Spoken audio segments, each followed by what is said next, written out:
अस्सलाम वालेकुम प्यारे बच्चों। आज हम पढ़ेंगे डेज़ नेम। तो स्टार्ट करते हैं।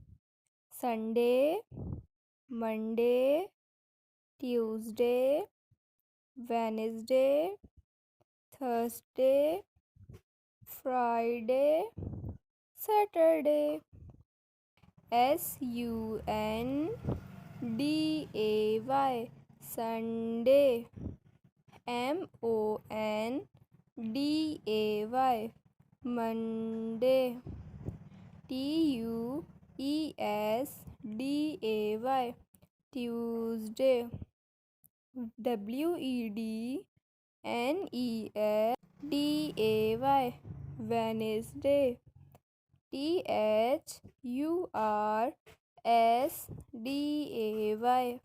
थर्सडे। FRIDAY Friday. SATURDAY